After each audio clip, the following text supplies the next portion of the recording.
it's Amy from Curious Papaya. Thanks to some of you who let me know in the comments, I realized that I missed the instructions for Gertrude's beak. And so this is a separate video to walk you through that step, but of course you can find the full step-by-step YouTube tutorial on my channel.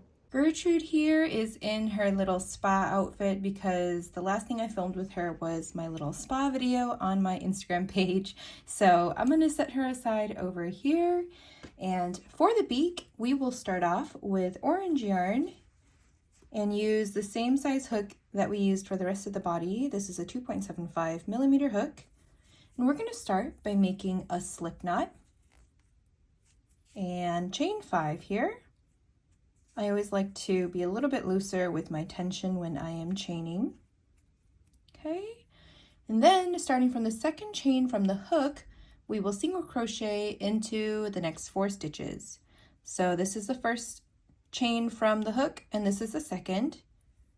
So I am using yarn under, but of course you can crochet however you'd like. This is our second, the third, and the fourth. We will know that we are at the end of our chain because we have the little knot from the slip knot right there. Now we're going to turn and then work along the underside of the chain. So now the underside is facing the top, and you'll know because the starting tail will be on the top right for you now, if you crochet right-handed, I should say. So going into this part of the chain here, oopsies. That is our first single crochet, our second, third, and our fourth. Okay, be careful not to work into this right here because that is actually not the last chain.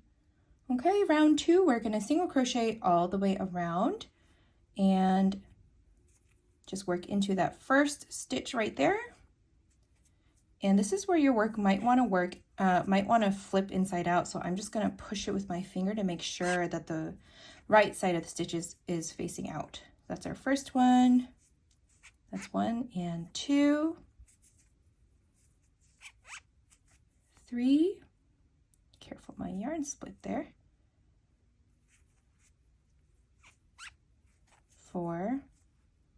Excuse my extra squeaky yarn today. 5, 6, 7, and 8. Okay, so now we should have something that looks like a tiny little cup, and we're going to use the invisible finish. So this is where I am going to pull up a tail and leave enough length for you to be able to sew this onto the face as well. Now you could do the invisible finish with a sewing needle or a darning needle, but I also like to use my hook just to save myself from grabbing that tool.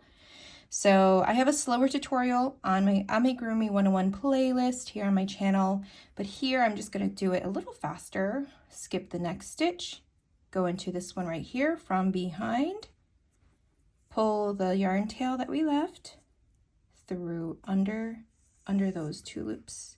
Okay, and then come out from the stitch that we originally came out of, and then pull the yarn tail through to complete that invisible finish. And you see here, this is the faux stitch that we just created from the invisible finish. Okay, so now the next step would be to weave this yarn tail to the back, the middle short one. Okay, and we'll bury that in when we assemble the beak in. And we're also going to do the same thing with this yarn tail, weave it all the way to the back, and then when it comes time for assembly, you will sew it onto the face. So follow the full tutorial for the rest of those instructions.